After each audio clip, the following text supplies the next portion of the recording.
Hello, everyone. I'm your podcast host, Brent Van Conant, bringing you another in our series of recordings focused on practical advances in soil health for Western Canadian farmers.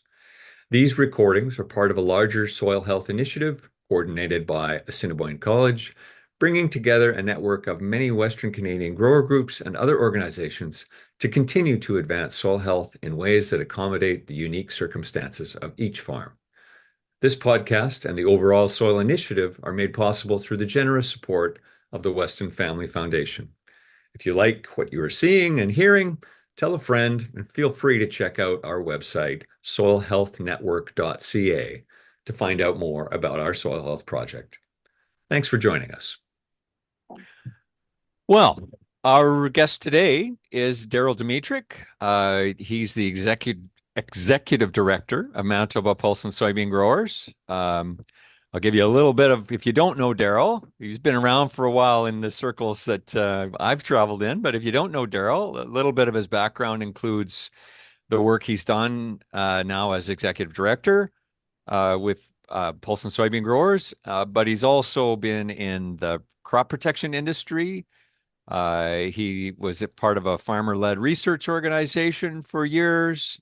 He's worked in Manitoba civil service, and in his civil service days, he delivered programs in resource conservation, extension, agricultural research, renewable energy and science policy, which is a mouthful. And he comes to that with a bachelor and master's degree from Manitoba and a PhD of crop science from the University of Saskatchewan. And he lives not too far from me here in Darlingford, Manitoba. Welcome, Daryl. Thanks, Brent. Well, in addition to the packaged bio, we went to we called a couple of colleagues and others that you've worked with over the years, and they described you as thoughtful with big ideas and committed to collaboration, having a deep understanding in agriculture in breadth, in historical context, and in a long-term perspective. That you have a keen sense of when to be patient and when not to be patient about change, and that you can operate within a culture of both hardcore academia and boots on the ground farm production in a way that very few are able to make that bridge as respectfully and successfully as you do. So that's not meant to to create a high standard to live up to here on this podcast, but I'm interested in what you've got to say. I'm sure others are as well. That's I'm not sure who you contacted, but Oh, all smart people, Daryl. All smart people. okay. Well, obviously, the focus of this podcast is in the world of soil health and where there are practical opportunities that make sense at a farm level, where some of those obstacles might be in the way that are holding us back from some of those practical changes. You have this pretty interesting perspective in the pulse world. Hard to imagine that there isn't a place for pulses in a soil health environment. Um, where have you and your organization kind of chosen to focus, and how's that going related to soil health? Well, we've really, I guess, our journey through the thinking on soil health here in the pulse and soybean growers has taken on kind of two paths. One is I think, been part of a larger multi-decade movement that's has partially solved but continues to solve what I would call the first expression of soil health, and that's really to prevent erosion. Hmm. The whole concept of how soil erosion can be destructive to farms and to entire nations goes back centuries. Probably the real turning point in Canada was the Depression, where we saw the combined impacts of sort of poor farm practice and really difficult weather conditions, drought specifically, really highlighting how fragile the soil was. And since that time, both governments and individual farmers have taken actions, first by eliminating summer fallow, and then secondly by adopting less tillage, all the way to zero tillage to really stop soil erosion. Now that mission continues, and in pulse and soybean production, we're conscious of having to continue that uh, because in a large part of the Canadian prairies, soil erosion has been stopped, Mhm. or significantly minimized. Um, However, in Manitoba, we still have some work to do, and one of the things that we've recognized is that the systems to stop soil erosion through the adoption of zero tillage really were never developed for that poorly drained eastern part of the province where there are some fairly heat loving crops grown like corn and soybeans and dry edible beans. Um, but that is that first sort of expression of soil health. That is, Right. if a soil is not eroding, if it's staying in place, it's healthier than a soil that's subject to erosion. Continuing to decline in Yeah. soil health. It, but working in pulses and soybeans, or I'll call them annual legumes, uh, it brought about sort of a second expression of soil health, and that's kind of an unseen way. You can easily visually detect whether a soil is eroding or not, but when you look underneath, and some of the I would say less visual criteria or metrics around what is a healthy soil, things get a little more abstract. Yeah. But we've also been involved in that because the legume, its claim to fame, and it owes its existence to a soil-borne biological process called nitrogen fixation. And nitrogen fixation happens well in a healthy soil and not so well in an Mm. unhealthy soil. And so what that's done for us is bring forward the notion that soil health is more than just not eroding. There's a biological component to it, that you have to have healthy populations of soil microbes and various other forms of life, as well as good aeration and drainage and water holding capacity. Um, we see that expressed in good biological nitrogen fixation.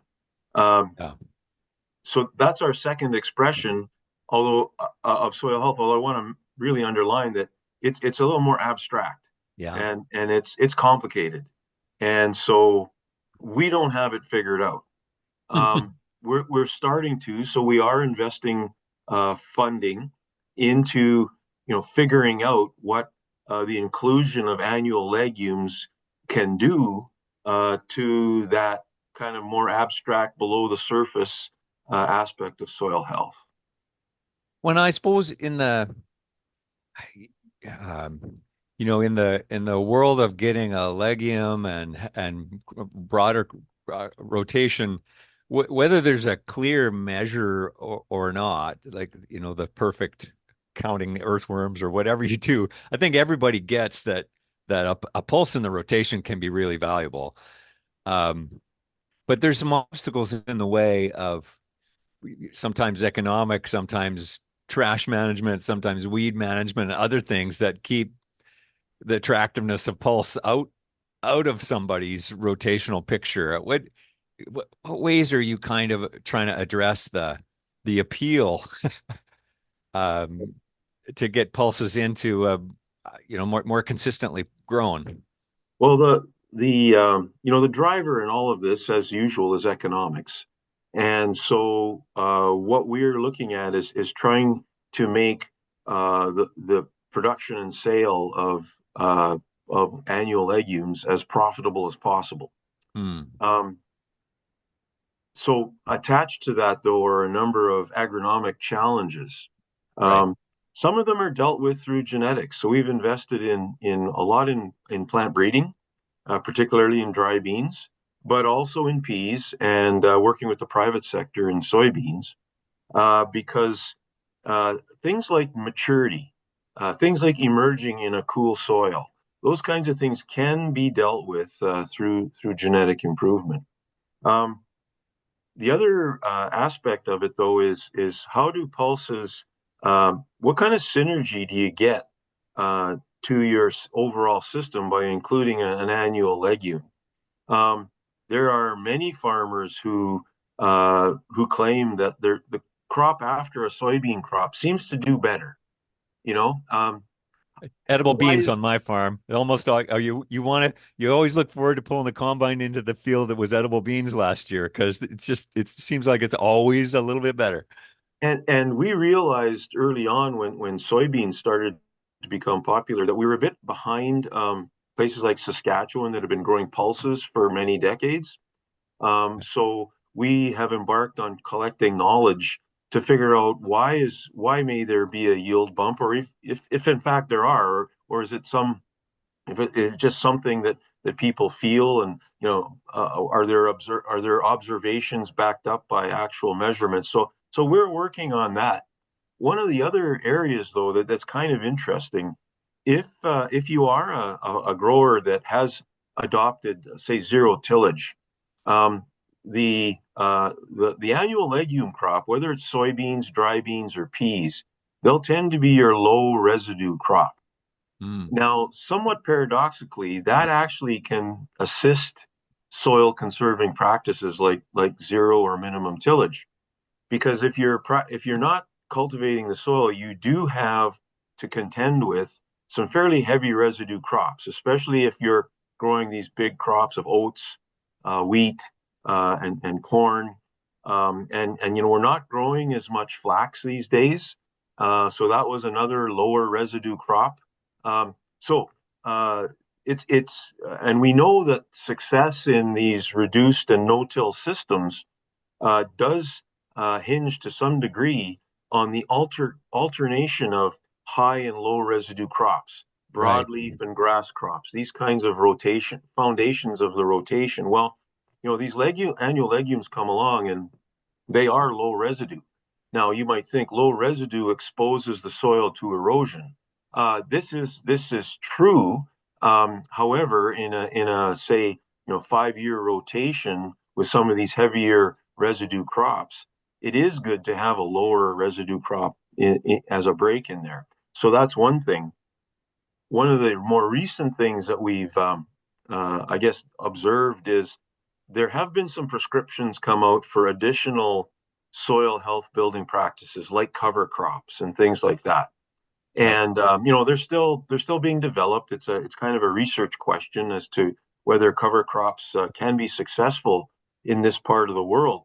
But one thing we've noted is that if you've already got a low residue crop, let's say a dry bean crop, um, one might think that it should be that land should be covered with a cover crop. However, when you think about it, a dry soil such as we had a few years ago, with a low residue crop like dry beans, um, even the act of seeding a cover crop creates soil disturbance. Mm, And if that cover crop doesn't immediately establish and cover, it's actually exposing the soil to more boy. erosive forces. So um, it is you can't just look at the surface of the Yeah. issue. You really have to think a couple of levels below. And so the fact that most of our annual legume crops are low residue, um, shouldn't automatically say we need to sow a cover crop in. We have to be careful. And And are you seeing some breakthroughs in methods of maybe growing edible beans with less disturbance, without pre-emergent incorporated chemicals and things. Are there versions of that are starting to pop up and be pretty credible? they are popping up, and we are actively developing them, especially in our on-farm network research program that we run Mhm. here at MPSG. Um, However, I'm not sure they're ready for broad adoption yet. We do have growers across the province that have kind of created their own way of sowing dry beans without, with minimizing disturbance to the soil. But they are a crop that does like things warm in the spring, and they are a crop that work well with a pre-emergent soil applied herbicide. So there's a lot of work to do. We have done a couple of field scale studies that happen to occur in dry years, and yeah, we had better yields with say using planters with row cleaners and going directly into an undisturbed wheat stubble. Okay. Um, it You can understand farmers kind of wanting to look at the evidence long and hard before making any significant changes to Yeah. their bean production practices. But it sure would be good if we could get to that level of confidence. And the only pathway we know to that is to continue to do research, Mhm. especially at the farm level, to try and uncover some of the things that are possible. Where are you seeing the possibilities uh, of incorporating pulse crops into intercropping or polycrop kind of environments? I mean, I as a commercial farm, there's a piece of me that says, "Oh, there's a pain in the ass factor to that I'm not sure I'm ready for." But if we could get our way through some of those difficulties, there's a logic behind that you just can't kind of ignore. How are you approaching that, or where do you think we're at in that cycle? Again, we have done some research, and I wouldn't say that the results are disappointing. Uh, it's more that they're so variable. Hmm. And so we're interested in continuing to find ways, for say an intercrop. And the one that has demonstrated maybe a little bit more success is the pea canola intercrop.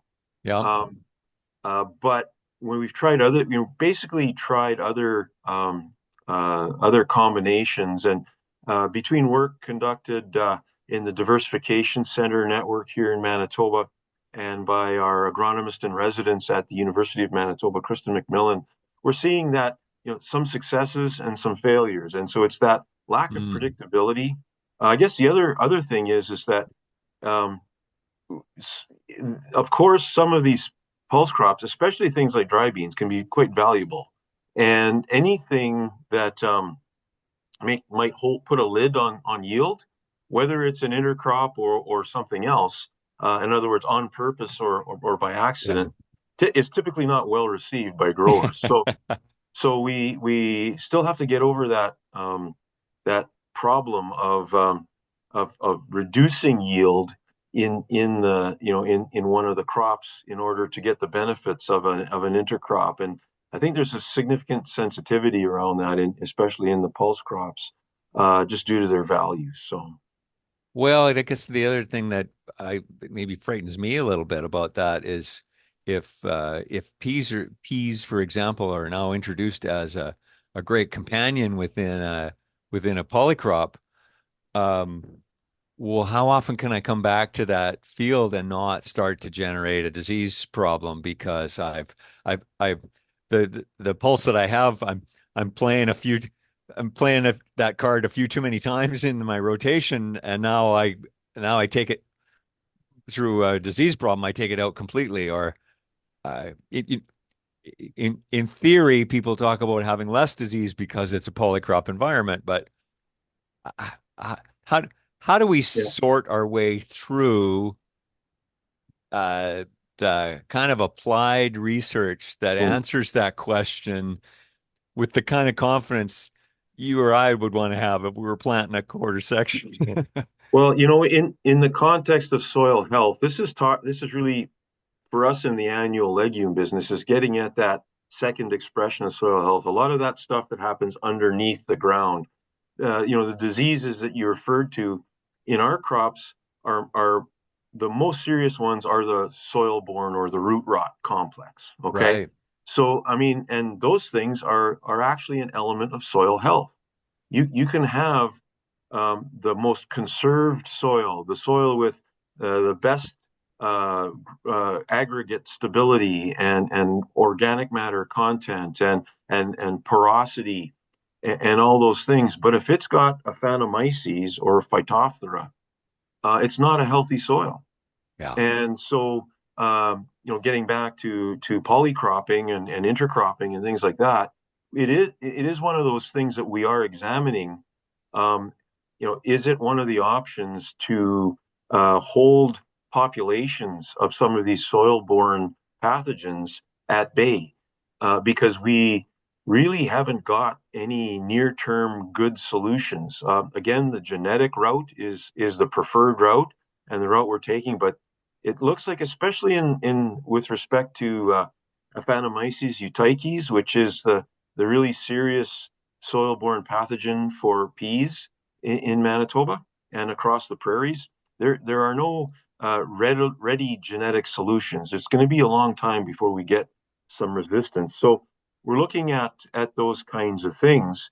But what are some of the practical steps that people can consider right now, if any crop, legume or not, has a really important role in their farm business, but also in their agronomic rotation. But you've got to deal with some of these things like diseases. One of the things that I think is needs to be really thought about more in a sustainability context is tile drainage. Mm. Um, we know that especially annual legumes do perform very well on tile drained soil.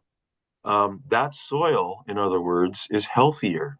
Uh, and we feel, this is something we're investigating still, but we feel it's possible that we may be limiting the activity of some of these soil-borne pathogens because they're a pathogen type that swims. They require soil water to swim to the root and infect it. Remove some of that water, and some of these pathogens may stay at a They, lower level, or their they activity can't may swim. They be. can't swim far enough. Yeah. So this is another aspect of soil health that often isn't talked about. But internal drainage is an element of soil health, Mm. and when you're dealing with a crop that likes well oxygenated soil, like a dry bean or a pea, it's important. And if you're dealing with these crops that are susceptible to root pathogens, it's doubly important. So Yeah. that's another aspect of soil health that has a really practical aspect to it. In other words, a farmer can do something about it. Now, it's expensive. Tile Yeah. drainage is not something that people just throw in. However, we are seeing more tile drainage occurring across the province in grainland, and where we do see it, we're seeing improved productivity out of our legumes, out of our pulses and soybeans. Well, and my tiling friends would say buying more land isn't cheap either. So, True. but invest in the True. land you got or buy more or whatever. Yeah. It's part of what needs to be worked through as a growth strategy. Um, I guess we all have an understanding that soil health is a big complicated beast. In the world you work in, who are your logical collaborators? Like who are the other players that, boy, we can't do that, but we need to work with somebody else who gives us this other piece. And if we work together across disciplines, then maybe we can crack some of these eggs. How do you see that network, or who are your logical collaborators that you're starting to talk about that maybe you didn't even share a coffee with 5 years ago, but now it's, hey, this is both of us, guys. Right. Well, we've expanded sort of our traditional range of partners in research, for one. Yeah. So, groups like ours used to work with plant breeders and agronomists. Um, and we used to work with entomologists and weeds people and pathologists and people like that. But Yeah. now, soil microbiologists, soil microbiology is kind of an it discipline these days. Um, Okay. and so, especially when we're looking at the impact of, say, root pathogens on biological nitrogen fixation in legumes, that's a job for a soil microbiologist. And so now when we're working with an agronomist, let's say on crop rotation research, um, it's a requirement for that project, and as far as we're concerned, to have a uh, soil pathogen pathologist also working on that because we need Okay. to track how the soil-borne pathogens are doing across contrasting rotations. The other thing that we're doing is bringing in people who previously really had nothing to do with agriculture, but they knew all about microbiology. And so they're looking at other aspects. In the soil microbial world, there's the good guys and the bad guys. And we got the pathologists looking at the bad guys, but we need people looking at the good guys. Mm. And the things that are helping mobilize nutrients and the microbes that are involved in biological nitrogen fixation. That's a whole other group of scientists. Um, but the interesting thing about that is, and this brings out in a new kind of discipline, again, as you mentioned, that's kind of complicated stuff. Um, and so our ability to communicate the results Mhm. of that kind of research and turn it into practical recommendations for farmers, we're finding we have to develop that ability because it's not rocket science, but some of it gets pretty close, and so we have to be able to translate that. Um, the other So, just go ahead. I was going to say one other area is that what we're finding is there's some of these new alliances form. So when we say, internal drainage and tile drainage is an important, looks like it's an important aspect of soil health from a farm or a legume productivity perspective. All of a sudden, the industry, the tile drainage industry, is one of our partners. Mm. And we wouldn't have thought of that, like you say, years ago, but it is. And so are some of the conservation oriented or organized, like watershed districts and people like that. They become part of the partnership. And finally, there's a whole community and I guess a set of bureaucracies and civil society organizations wrapped around this area of climate change. And so they become partners because you know the it, soil the dynamics within the soil are one of the biggest things in which agriculture contributes to and provides solutions for climate change. Yeah. And so they're much a bigger partner these days as well. Well, and I join almost every other farmer that the hair starts to stand up on the back of my neck a little bit, going, "Wait a second, why do all these other people have some interest in the asset that I own Mhm. here?" Um, the path to ensure that we're addressing some of these problems in a logical way that isn't damaging to farm enterprises is like that. There's a tricky, almost political business here that's a brand new player because of what you've just described. We need win-wins more now than ever. The farmer needs to win, uh, but so does some of these broader societal issues, and that's tricky. We can't shrink from it. We have to keep calm and carry on. Um, Yeah. one of the things that we kind of promote is that the annual legume crop is one of these win-wins, Hmm. and it just kind of comes with the territory because you're not utilizing as much synthetic nitrogen fertilizer. The nitrous oxide emissions, from growing these crops is considerably lower than other Yep. crops or other things that you can do. So, and yet farmers can make money from it, and it has all these other attached benefits. Um, that you can go into areas of human health and support for the livestock industry, by providing local sources of protein for livestock feed and whatnot. So Yeah. there are many wins associated. And the thing about it is, it's kind of a model example because no one's really trying to reduce emissions when they're planting a legume crop. They're trying to make money Well, it's by not the growing. first on my list, I can Yeah, it's assure not the you. first on the Right. list, but it happens. Yes. And that's a good way for it to happen. It kind of just comes about through an Yep. economically encouraged activity that a farmer undertakes. Good for the farm and good for society. So um, and I think there's some really important overall soil health lessons in that really elegant example of the legume crop, Right. and that is, there's so many pressures that society is putting upon farmers nowadays.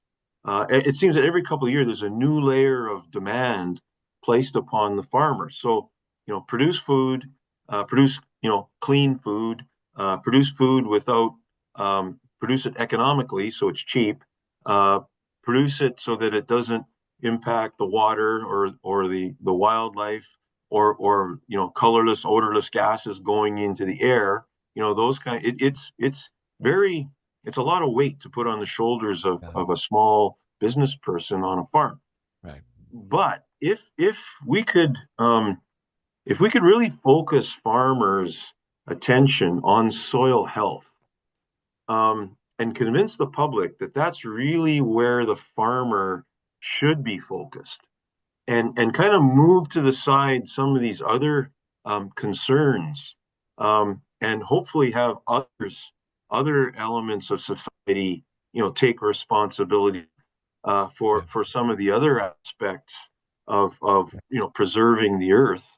If farmers really focused on soil, I think we would get to more win-wins, because building soil health is a win, for the Right. farmer, but it also extends a lot of wins to broader society, whether it's through increased biodiversity. And remember, a soil microbe is part of nature's biodiversity. People can look at, the more complex organisms, the large animals, and the trees, and these broader habitats, but a but a soil microbe has tremendous impact on nitrogen and carbon cycles that are at the base of existence on this planet. And it just so Yeah. happens that farmers have the ability, to steward those things for their own benefit. But it would have extended benefits beyond, right, all the way, throughout society. So that's one thing that we're trying to champion Yeah. now is you know let's let farmers focus on the soil. That's how they make their living. Let's do all we can to help them be good stewards, and these other things will benefit. Daryl, you're singing from the same song sheet as what the purpose of this initiative is to say, Hmm. like, if we get soil health right, then a whole bunch of those other secondary and tertiary and other benefits evolve from it. If you don't get soil health right, then there is no sustainability cycle. we we've got to get that part right. You in your description of kind of the new partners that have come into the picture that you now have to relate to and work with, um, do we have the mechanisms and the funding streams and the university engagement and government and has that evolved at the rate that it needs to for these sort of new partnerships to address these now multidisciplinary problems like soil health, or is that how do we work our way through those changes or those obstacles? I think in Manitoba especially, I think we need a lot of work in that area. We've Yeah. had some good efforts on the part of a number of entities that make up this large diverse industry called agriculture, but I think we need to really um, get around the table and work a little bit toward some common goals. And I think it's going to involve public sector academia, private sector initiative, certainly farmers and farm groups, the organizations that are involved in whether it's climate change or other kind of resource management and stewardship areas, be it water, watershed management, um, the input companies. Um, I think with a little bit of collaborative effort from everyone, it will add up to a large outcome. But right now, I think we're spread quite thin across many different areas. And again, if we were to focus on soil and soil health, I think a lot of the other outcomes will emerge as a result of that. So, um, Well, you know, you had a mouthful there when you said a collaborative effort because we anybody's experience collaboration does require an effort, and mhm, it's almost unreasonable to expect that that effort comes all from one place, yeah. or or you actually create something where the where you know that sustainable effort will take place because something emerges to do that. It doesn't happen by accident, does it? And I think we need uh, to be encouraged. We sort of need an issue to be brought in front of all of us that sort of crystallizes actions. I really applaud. There's been senators and different people in politics over the years that have, from time to time, tried to raise in the public conscience soil and how important the health of soil is. And I think that's what we need to get it to the center of the table so that everyone has sort of license and confidence, to commit to partnerships that are focused on soil health. Um, and I just think that we could go a long way in this province doing that, and we'd see again improvements in other things like our water, like our emissions, like our economy, all those things if we were really able to grab onto soil. But I do think we need that kind of collective recognition of the opportunity here, and I think we still have some work there. Um, And and honestly, maybe other things that we get involved in or that we desire to do might have to wait. Um, but I think there's some real opportunities in this space. well, I appreciate you saying that. In a grower's world, soil health is one of maybe the top 10 priorities, and from year to year it rises to five and goes down to seven, and Mhm. kind of back and forth. You can't do it all the time, but you want to have it in the mix. Um, when we get to and you've done a pretty good job of describing sort of the organizational environment that we'll need to have some of these breakthroughs. But let's take this a little bit back closer to the producer.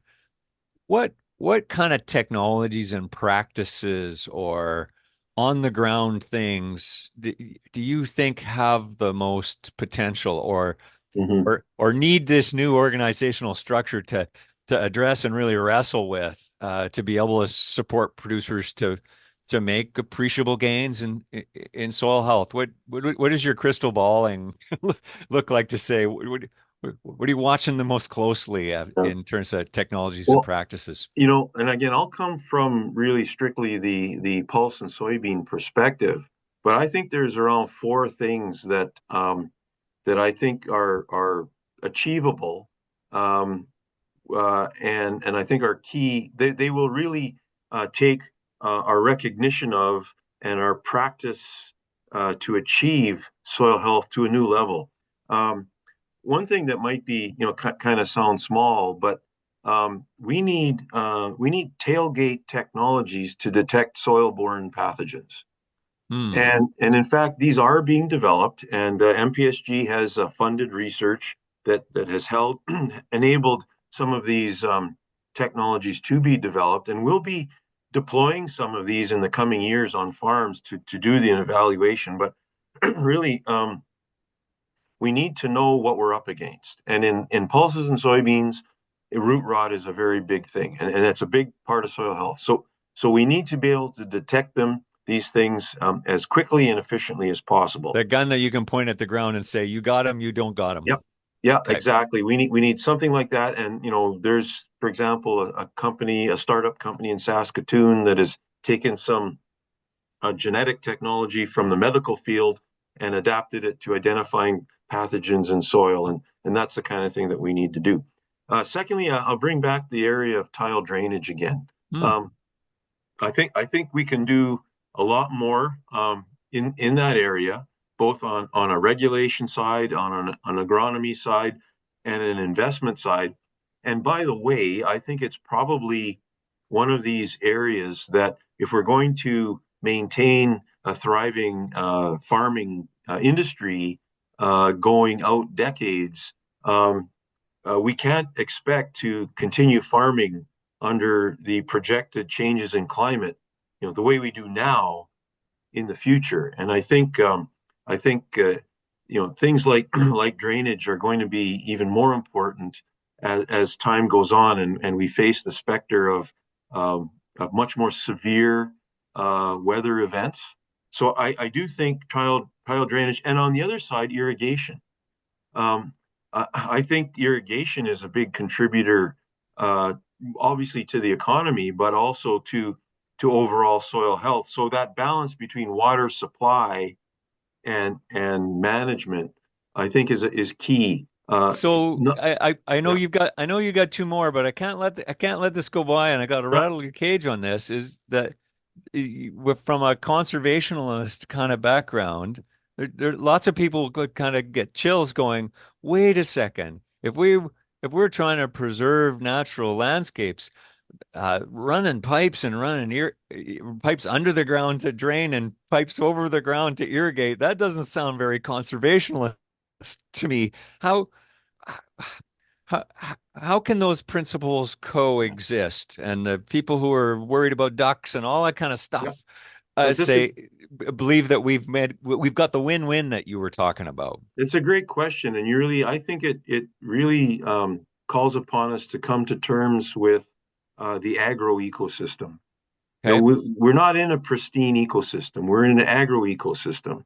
And our job is to manage that system, to do what it's there to do, but also to protect the integrity of the overall ecosystem so that the agro ecosystem isn't a drag on the overall planetary ecosystem. So, as I mentioned earlier, um, a piece of farmland that's continuously waterlogged and is impacting the soil microbial community is an assault on biodiversity. Although it's not recognized as such now by the broader public, because what the broader public looks at are things like trees and deer and butterflies Well, isn't that and just a swamp? There used to be swamps. well, some of it would be, and if we did a better job managing some of the good farmland, it may be that some of these swamps actually are integral not just to the natural cycles, but to the farm itself. Right. And I think that's what wetland preservation and water storage is all about. But I do think that that has to happen in concert with good agricultural soil management, which I think is looking like tile drainage is an element of that. Um, Well, I'm hopeful that guys like you who've wrestled with this believe that there's a path for that to happen. That's thoughtful and not just it either falls on one side of the yeah, of the good side or the bad side, forever there'll be conflicts. it, it's like any other technology. It's not for everywhere. It's not for everyone. Um, but there's no question that we're being called upon in agriculture to manage water better, Yeah. and we need to look at all the tools, including wetland preservation, including internal drainage, and all the other things in between. And so I hesitate to really throw out any technology because the Yeah. perception is that it's not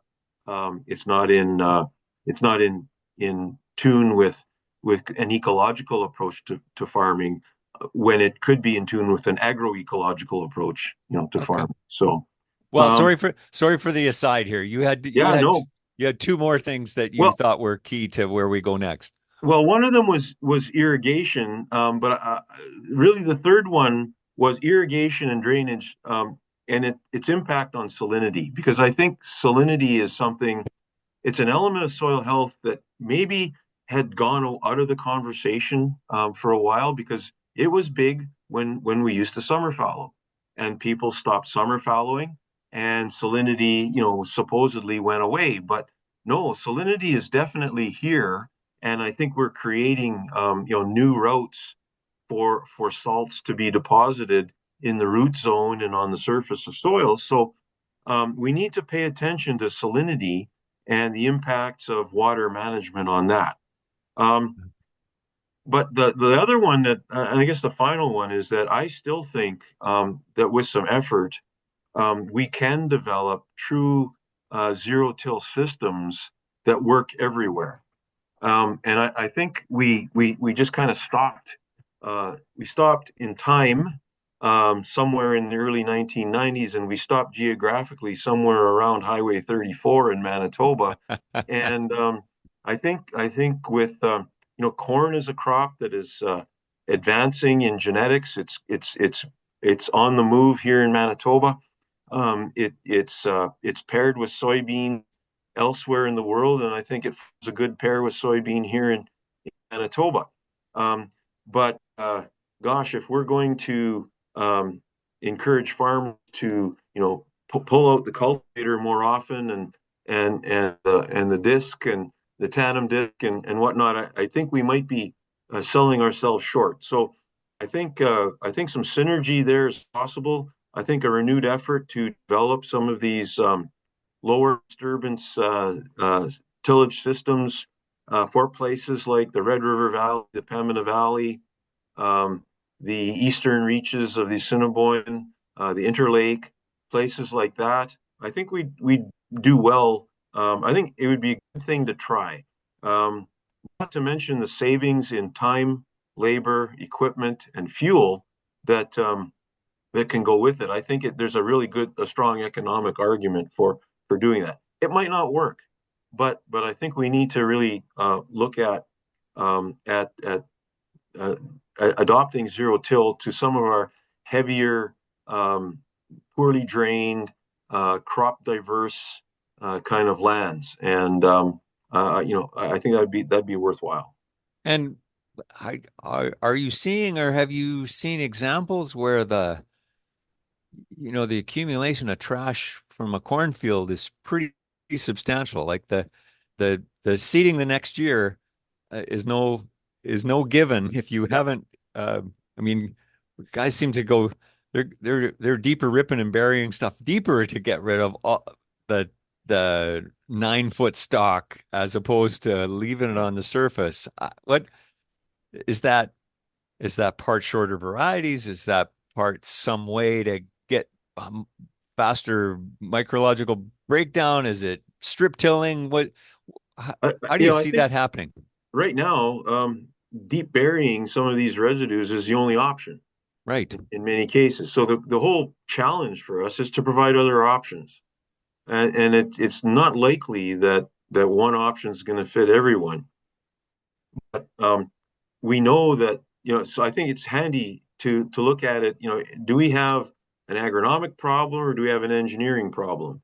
And do we have kind of a combination of engineering and agronomics? And you asked earlier about, are things aligned, or are we've got the right partnerships? And I think this is an example where we don't. Hmm. We need to get the engineers, we need to get the agronomists, we need to get the plant breeders, and we need to get all the companies involved in innovation in all those spaces, to work together and look at this opportunity. And it's going to be challenging. It's not easy, but on the other side, we can compare what might be done with some of the potential upsides. And in the short term, we do have the potential to reduce costs for fuel, for labor, those kinds of things.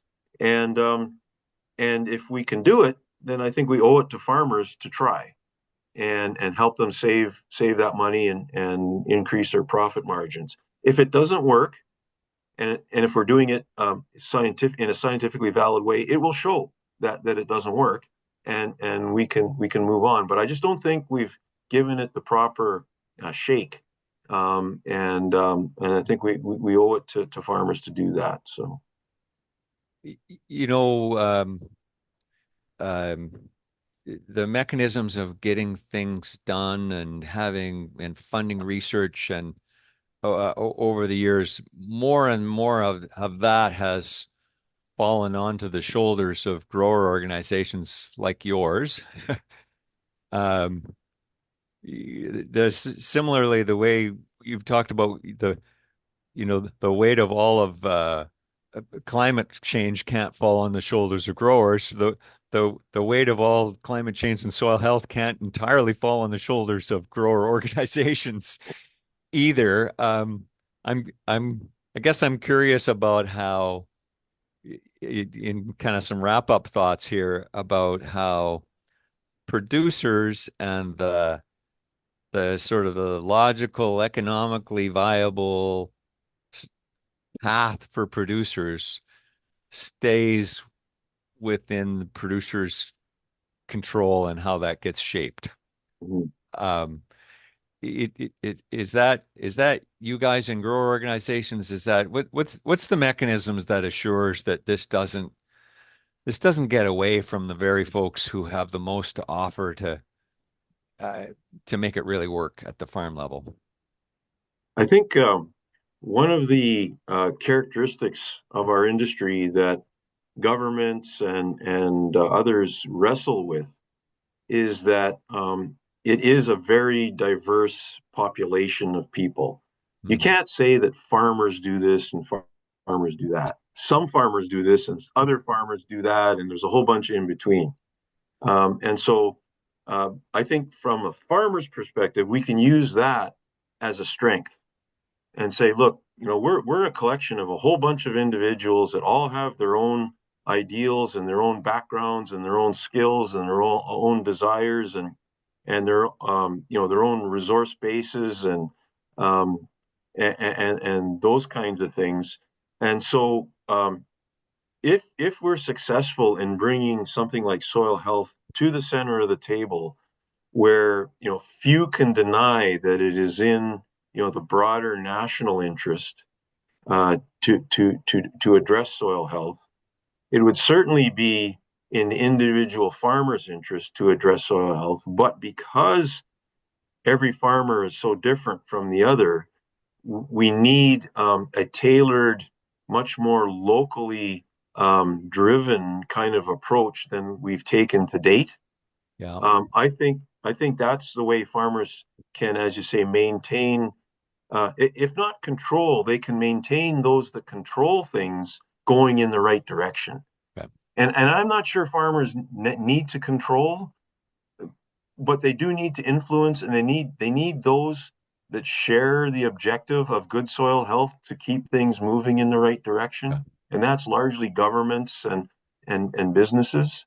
Um, so I think it comes back to um, raising in the public's conscious the importance of soil Okay. and having decision makers realize that, and then simultaneously recognizing that, unlike other industries, where if you're seeking some big change, you can basically call a few CEOs in a room, and your auto industry or your forest industry can Yeah. adapt to change. The two We've got airlines, or yeah. we've got 200,000 CEOs on farms in Canada. Like each one is going to make their own decision. So as long as as the the people that hold the power recognize that and allow um, changes to be made and investigated on a local level, I think everyone's objectives can be met.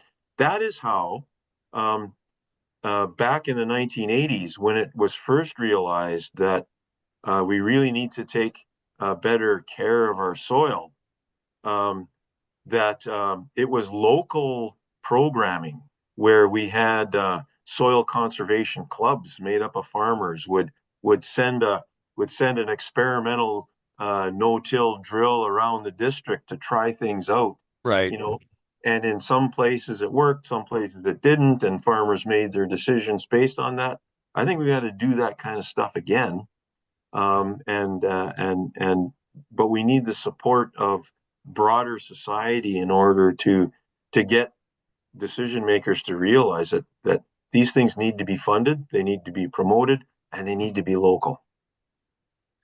Well, Daryl, our conversation weaves us through all of the kind of the optimism and the heavy lifting that remains. I'm encouraged that folks like you have an interest and are leaning in on a number of those topics and provide both the thoughtful historical context and kind of the forward-thinking implications of what we could do and how we could do it.